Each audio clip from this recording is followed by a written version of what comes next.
જય માતાજી, જય શ્રી કૃષ્ણ। પવિત્ર એવો અધિક માસ ચાલે છે। અધિક માસ કે જેને પુરુષોત્તમ માસ કહેવાય છે। આ મહિનામાં કથા વાર્તા સાંભળવાનું મહત્ત્વ છે। કાંઠા ગોરમાની પૂજા કરવાનું મહત્ત્વ છે। એવા અધિક માસના પાવન પવિત્ર દિવસની વાર્તા આજે સાંભળીએ। વાર્તા છે એક અણસમજુ બાળકની, જે શ્રદ્ધા ભક્તિથી પોતાના ગુરુજીની સેવા કરે છે। ગુરુજીના કહેવા પ્રમાણે સાચી ખોટી ભક્તિ કરે છે અને ગુરુજીના પ્રતાપે તેને ભગવાન મળ્યા છે। જે વાર્તા તમને ખૂબ જ સાંભળવી ગમશે, તો વાર્તાને શ્રદ્ધાથી સાંભળજો। એક ગામમાં ઠાકોરજીનું મંદિર છે। પૂજારી પૂજા કરે છે। એમને ત્યાં મંદિરની સાફ સફાઈ અને બીજા ઘણા બધા કામ કરવા માટે એક છોકરો રાખેલો છે। જે છોકરાને મા બાપ નથી। મા બાપ વગરના આ દીકરા પર પૂજારીને દયા આવે છે અને તેણે પોતાની સાથે જ રાખ્યો છે। પોતાના દીકરાની જેમ એનું જતન કરે છે। મંદિરના નાના મોટા કામો કરે છે। છોકરો ખૂબ જ પ્રેમાળ છે। છોકરાને લોકો ઓઢિયો કહીને બોલાવે છે, કારણ કે આ છોકરાને 2.5 શેર જેટલું જમવાનું જોઈએ। જો એટલું ખાવાનું ન મળે તો એનું પેટ જ ન ભરાય। આથી લોકો ધીમે ધીમે એને ઓઢિયો કહીને બોલાવવા લાગ્યા। એને ખાવા તો ખૂબ જોઈએ, પણ સાથે કામ પણ એવું જ કરે, ખૂબ કામ કરે। સવારે વહેલો ઉઠે ત્યારથી જ એની સેવા શરૂ થઈ જાય। પૂજારીને મંદિરમાં સાફ સફાઈ કરવામાં મદદ કરે, મંદિરનું આંગણું વાળે અને રાત્રે આરતી થાય ત્યાં સુધી આ ઓઢિયો કામ કરે। પૂજારીને તો ગુરુજી કહેતો, એટલે ગુરુજી સૂવા જાય પછી એ ઓઢિયો ગુરુજીના પગ દબાવે, આમ એની ખૂબ સેવા કરે અને ગુરુજી તેને રજા આપે કે જા બેટા, હવે તું સૂઈ જા, પછી જ એના આખા દિવસની સેવા પૂરી થાય। ઓઢિયાની આ સેવા ચાકરીને લીધે ગુરુજીને તે ખૂબ જ પ્રિય છે। સાથે આખાય ગામના લોકોને પણ આ ઓઢિયો ખૂબ જ વાલો છે। આમ ઓઢિયાના દિવસો વીતે છે અને ઓઢિયો મોટો થાય છે। પૂજારીને એક દિવસ ઓઢિયાનો વિચાર આવે છે કે આ છોકરો કોઈ દિવસ વ્રત ઉપવાસ કે ધારણા પારણા કરતો નથી। મંદિરમાં સેવા તો કરે છે, પરંતુ છતાંય એની કાયાનું કલ્યાણ થાય એવું કંઈક તો કરવું જોઈએ ને। આમ ગુરુજીને ઓઢિયાની ચિંતા થાય છે, એટલે ગુરુજીએ વિચાર કર્યો કે ઓઢિયાનું કલ્યાણ થાય એવું કંઈક તો કરવું પડશે। એવામાં અધિક માસ આવ્યો। આગળના દિવસે પૂજારીએ ઓઢિયાને હાંક મારી કે ઓઢિયા, ત્યાં તો ઓઢિયો દોડતો આવ્યો કે બોલો ગુરુજી। અને પૂજારી કહે છે કે જો ઓઢિયા, આવતીકાલથી અધિક માસ બેસે છે અને આ માસ પાવન પવિત્ર માસ છે, માટે તારે કાલથી આખો મહિનો નદીએ નાહવાનું છે અને અધિક માસ કરવાનું નિયમ લેવાનું છે। ઓઢિયો કહે છે કે ગુરુજી, એમાં ભૂખ્યું રહેવાનું? ગુરુજી કહે છે કે હા, ઉપવાસ તો કરવાનો, ભગવાનની કથા વાર્તા સાંભળવાની અને નદીએ નાહવા જવાનું। ત્યાં તો ઓઢિયો કહે છે કે ગુરુજી, તો આપણે અધિક માસ નથી કરવો। ગુરુજી કહે છે કે કેમ ઓઢિયા? અને ઓઢિયો કહે છે કે ગુરુદેવ, મારાથી ભૂખ્યા નહીં રહેવાય। ભૂખ્યા રહેવા સિવાયનું કોઈ પણ કામ હોય એ કહો, હું સદાય એ કામ કરવા તૈયાર છું, પણ જમવાનું બંધ નહીં થાય તે મને નહીં પાલવે। ગુરુજી, હું ભૂખ્યો નહીં રહી શકું। ગુરુદેવ તો કેટલોય સમજાવે છે પણ માનતો જ નથી। પરંતુ ગુરુદેવે તો મનમાં નક્કી જ કરેલું કે ગમે એ ઉપાયે ઓઢિયાને અધિક માસ નાવાનું વ્રત લેવરાવીને એનું કલ્યાણ થાય એવું કરવું છે। અને ગુરુદેવ પણ પાછા પડે તેમ ન હતા। ગુરુદેવે તો એક યુક્તિપૂર્વક ઓઢિયાને બાંધી લીધો, કારણ કે એમને એ પણ ખબર હતી કે ઓઢિયો કોઈ પણ કાર્યની હા પાડી દે પછી ગમે તેમ થાય, પણ ઓઢિયો એ કામ કરે જ। પછી ગુરુદેવ ઓઢિયાને કહે છે કે ઓઢિયા, તું એક કામ કર। ઓઢિયો કહે છે કે બોલો, શું કામ કરું? ગુરુદેવ કહે છે કે આવતીકાલથી મારે તો અધિક માસનું વ્રત છે, જેથી મંદિરમાં રસોઈ નહીં બની શકે અને તારે ખાધા વગર ચાલશે નહીં। માટે કાલથી 1 મહિના સુધી ચાલે એટલું સીધું સામાન લઈ તારે નદી કિનારે જ રહેવાનું છે।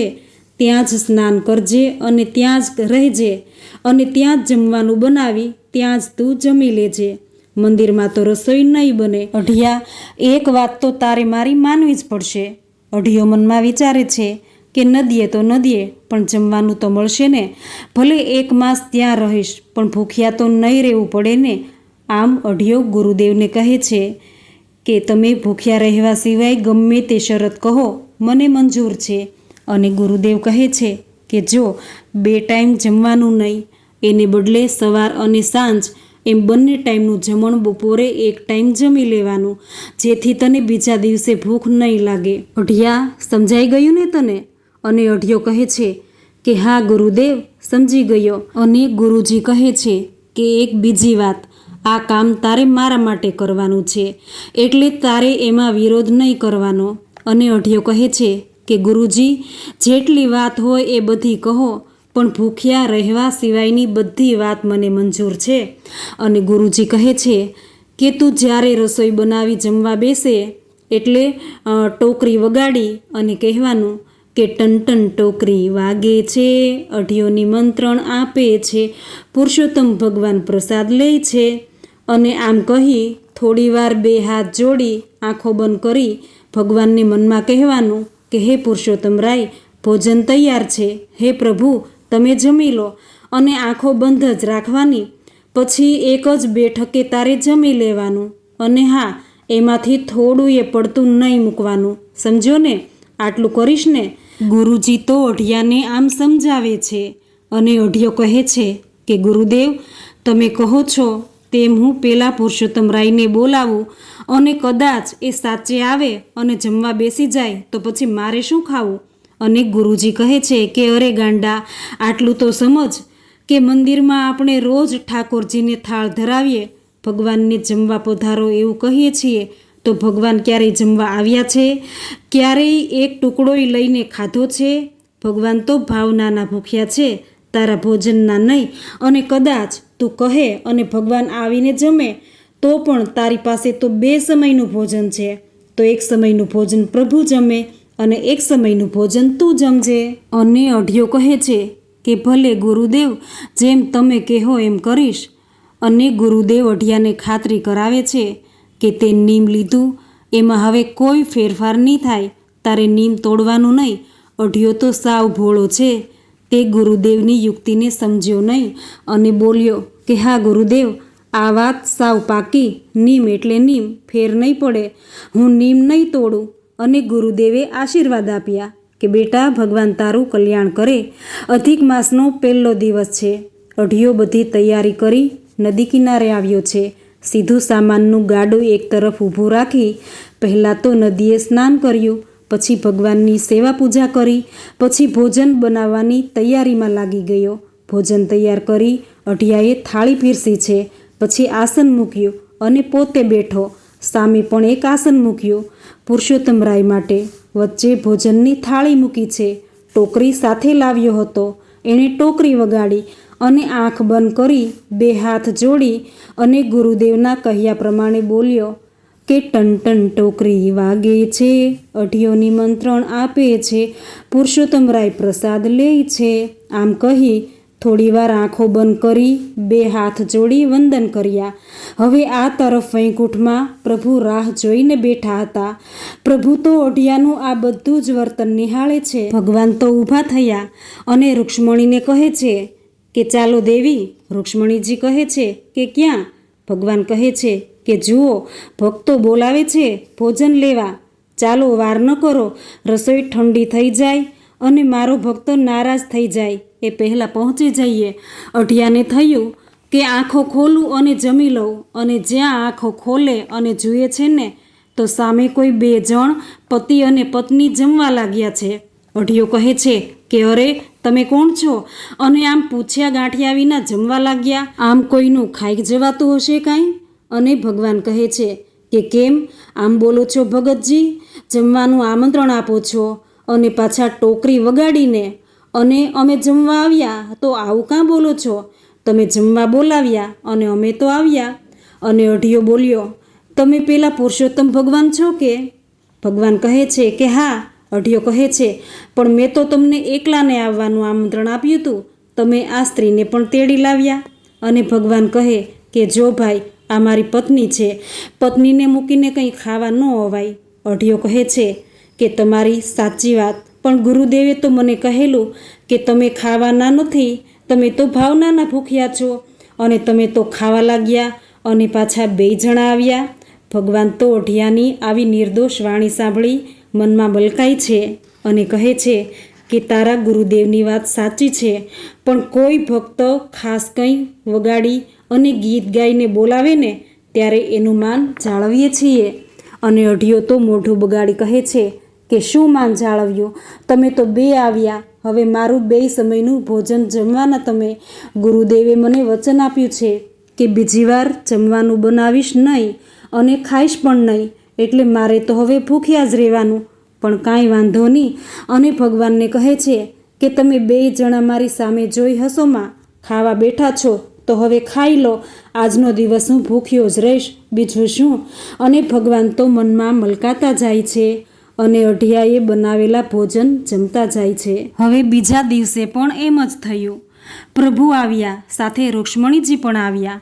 આવું 5 દિવસ સુધી ચાલ્યું અને અઢિયાને તો 5 દિવસના ઉપવાસ થયા.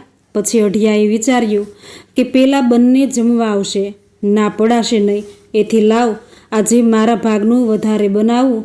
આમ ભોજન તૈયાર કરી અઢિયો જ્યાં એમ બોલ્યો કે ટન ટોકરી વાગે છે, અઢિયો નિમંત્રણ આપે છે, પુરુષોત્તમરાય પ્રસાદ લે છે. પછી થોડી વારે આંખો ખોલી ત્યાં જુએ છે, ત્યાં તો સામે 4 જણા બેઠા છે. અઢિયો કહે છે કે હે, આ બીજા 2 વળી કોણ છે? અને ભગવાન તો મનમાં મલકાતા કહે છે કે મારે ત્યાં વિષ્ણુ અને લક્ષ્મીજી મહેમાન બનીને આવેલા છે, તો મહેમાનને કાંઈ ઘરે રખાય, એથી હું એમને સાથે લેતો આવ્યો છું. અઢિયો તો મનમાં વિચારે છે કે હવે આજે ભૂખ્યા રહેવું પડશે. અને અઢિયો તો બબડે છે કે હા બોલાવો, પારકે પૈસે દાન કરો તમારે રસોઈ થોડી કરવી પડે છે, જમાડો તમારે. અને ભગવાન તો મનમાં મલકાય છે.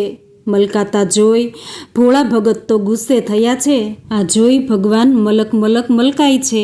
આવું ફરી 7 દિવસ સુધી ચાલ્યું. પછી અઢિયાએ વિચાર્યું કે આજે તો પેલા 4નું અને 2 સમયનું મારું, એમ 6 જણાનું ભોજન બનાવું.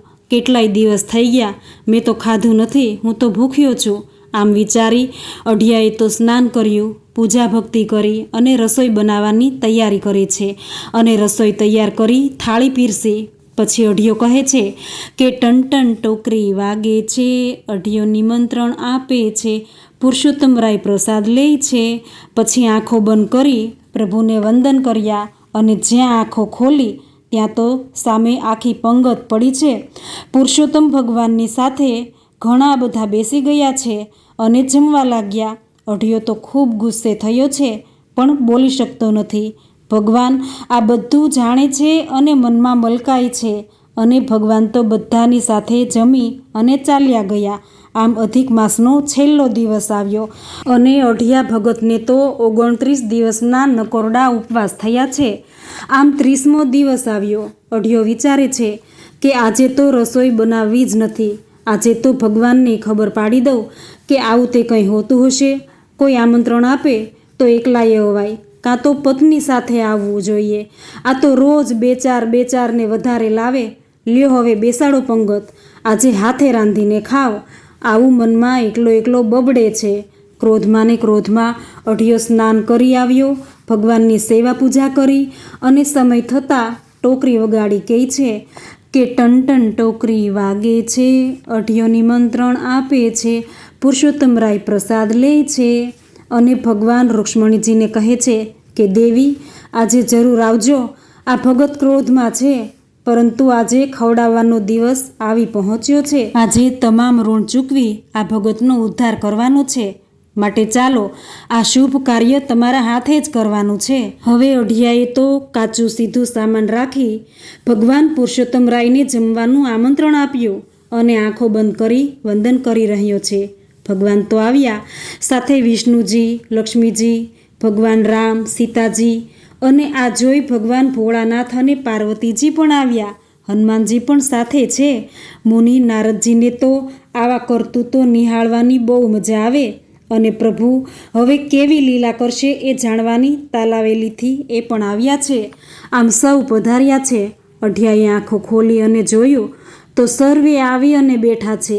આ જોઈ અઢિયો બોલ્યો, પધાર્યા રોજની જેમ, પણ આજે તો તમારે તમારી જાતે જ ભોજન બનાવવાની વ્યવસ્થા કરવાની છે, અને હા, રસોઈ બનાવી અને મારો ભાગ મને પહેલાં આપી દેવાનો, પછી તમારે જેમ ખાવું હોય એમ ખાજો.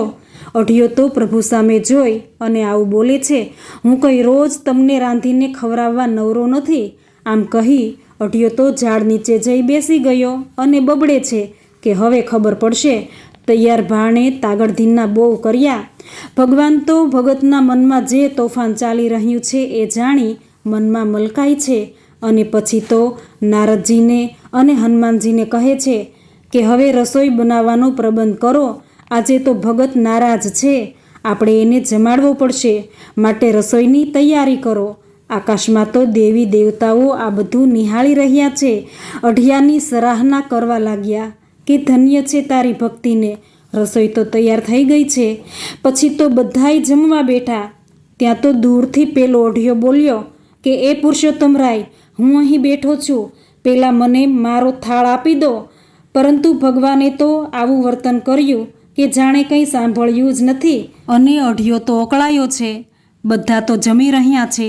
ભગવાન પુરુષોત્તમરાય પ્રભુ માતાજીને કહે છે કે દેવી, આ એક કોળિયો વધ્યો છે, તમે જાઓ અને ભગત ઉપર કૃપા કરી આ કોળિયો તેના મુખમાં મૂકી તેના ભવની ભૂખને શાંત કરો. પછી એની જીભ ઉપર આપની ટચલી આંગળીનો સ્પર્શ કરજો, જેથી એની તૃષા તૃપ્ત થાય. માતાજીએ એક કોળિયો પ્રસાદ લઈ સંપૂર્ણ પુરુષોત્તમ માસનું ફળ આપવા અઢિયા પાસે આવ્યા અને બોલ્યા કે અઢિયા, તારું મુખ ખોલ. અને અઢિયો ગુસ્સામાં બોલ્યો કે રહેવા દો, બધું ખાઈ ગયા અને કોળિયો લઈ ને માથે હાથ રાખવા આવ્યા છો. માતાજી કહે છે કે અઢિયા બેટા, મારી સામે તો જો અને મુખ ખોલ.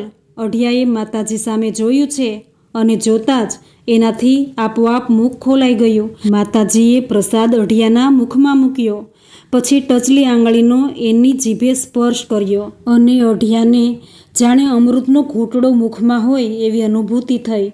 અઢિયો ધન્ય બની ગયો, અંતરના નેત્રો ખુલી ગયા. વેદની રચનાઓનો પ્રવાહ એની વાણી દ્વારા વહેવા લાગ્યો. તે સ્તુતિ કરવા લાગ્યો. આકાશમાંથી દેવતાઓએ પુષ્પોનો ઢગલો અઢિયાના શરીર ઉપર કર્યો અને કહેવા લાગ્યા કે હે અઢિયા, તું ધન્ય છે, ધન્ય છે તારી ભક્તિને, તારો વિશ્વાસ, તારી શ્રદ્ધાને લીધે અઢિયો પોતાના ઈષ્ટને પામી ગયો. અઢિયો તો દોડી ભગવાન પુરુષોત્તમ રાયજીના ચરણોમાં પડ્યો અને બોલ્યો કે હે પ્રભુ, મને ક્ષમા કરો, હું અજ્ઞાન હતો, આપને કેટલાય ન કહેવાના શબ્દો કહી દીધા, મને ક્ષમા કરો. એના નેત્રોમાંથી આંસુ વહેવા લાગ્યા. તે બીજું કંઈ જ ન બોલી શક્યો. ભગવાન પુરુષોત્તમ રાયે અઢિયા પર અપાર કૃપા કરી છે અને અઢિયાને કહે છે કે બેટા, ઊભો થા, હવે તારી કોઈ ઈચ્છા હોય તો કહે. અઢિયો કહે છે કે હે પ્રભુ, મારી ઈચ્છા પૂર્ણ થવામાં હવે શું બાકી? હે મારા નાથ, તમે તો મને સર્વસ્વ આપી દીધું, પણ મારી એક વિનંતી છે. ભગવાન કહે છે કે બોલ અઢિયા. ત્યારે કહ્યું કે પ્રભુ, મારું કલ્યાણ કરવા મારા ગુરુદેવે આ યુક્તિ કરી અને મને આજે આપનું સ્વામિત્વ થયું. પ્રભુ, મારા ગુરુદેવને આપ દર્શન આપો, જેથી મારા ગુરુદેવનું પણ કલ્યાણ થાય. ભગવાન પુરુષોત્તમ રાયે રજા આપી છે. ત્યાં તો અઢિયો પોતાના ગુરુદેવને બોલાવવા ભાગ્યો અને મંદિરે આવ્યો છે. શ્વાસ માતો નથી, છતાંય ગુરુદેવનો હાથ પકડી જાણે ખેંચતો હોય એમ બોલ્યો કે ગુરુદેવ, જલ્દી કરો, મારી સાથે ચાલો, ભગવાન પુરુષોત્તમ રાયજીના દર્શન કરાવું. સાથે અનેક દેવાધિદેવો પણ છે અને બધાય માતાજી પણ છે, તો તમે જલ્દી ચાલો. ગુરુદેવને તો કંઈ સમજાતું નથી અને કહે છે કે અઢિયા, તું શું કહે છે? અઢિયો કહે છે કે ગુરુદેવ, સમય નથી, તમે જલ્દી મારી સાથે આવો. આમ અઢિયો ગુરુજીને લઈ નદી કિનારે આવ્યો છે. અઢિયો કહે છે કે ગુરુદેવ, પ્રભુનો સાક્ષાત્કાર કરી લો. પરંતુ ગુરુજીને તો કંઈ દેખાતું નથી, એને તો નદી અને ઝાડ દેખાણા. ગુરુદેવ બોલ્યા કે અઢિયા, ગુરુદેવની મજાક કરે છે તું. અઢિયો સમજી ગયો અને કહેવા લાગ્યો કે હે પુરુષોત્તમ રાય, મારા ગુરુદેવ પર પણ કૃપા કરો. આટલું કહેતા ગુરુદેવના નેત્રો ખુલી ગયા અને ભગવાન પુરુષોત્તમ રાય, માતા રૂક્ષ્મણી, ભગવાન રામ, માતા સીતાજી, ભગવાન વિષ્ણુ અને લક્ષ્મીજી, આ બધા પ્રભુઓના દર્શન થયા. ગુરુદેવ તો ધન્ય બની ગયા. ગુરુદેવ તો અવાક બની ગયા. એનાથી કંઈ બોલી શકાતું નથી. નેત્રોમાંથી માત્ર અશ્રુઓની ધારા વહેવા લાગી. ગુરુદેવને તો સમાધિ લાગી ગઈ. પછી તો ભગવાને અઢિયાને એક દ્રષ્ટિ આપી છે, મલકાઈ છે અને વૈકુંઠમાં ગયા છે. આ તરફ ગુરુદેવના નેત્રો ખુલે છે. અઢિયા સિવાય ત્યાં તો કંઈ નથી. અને અઢિયાને કહે છે કે તારા પ્રતાપે પ્રભુના દર્શન થયા. અને ગુરુદેવ તો અઢિયાના ચરણમાં પડ્યા. અને અઢિયો ગુરુદેવના ચરણમાં પડ્યો અને કહેવા લાગ્યો કે નહીં ગુરુદેવ, આ બધો તો આપનો જ પ્રતાપ છે. ગુરુ ગોવિંદ દોનો ખડે કિસકો લાગુ પાય, બલિહારી ગુરુદેવ કી ગોવિંદ દિયો બતાય. આમ ગુરુજીના પ્રતાપે અઢિયાને પ્રભુનો સાક્ષાત્કાર થયો છે. હે પુરુષોત્તમ રાય, તમે જેવા અઢિયાને ફળ્યા, અઢિયાને દર્શન આપ્યા, અઢિયાનો ઉદ્ધાર કર્યો, તેવું તમારું વ્રત કરનાર, આ કથા વાંચનાર, સાંભળનાર દરેક પર કૃપા કરજો. બોલો પુરુષોત્તમ રાયની જય. મિત્રો, અધિક માસની આજની આ સુંદર વાર્તા સાંભળવી ગમી હોય તો વિડીયોને લાઈક કરી કમેન્ટમાં જય પુરુષોત્તમ રાય લખી ચેનલને સબસ્ક્રાઈબ ના કરી હોય તો જરૂરથી કરી દેજો. જય પુરુષોત્તમ રાય.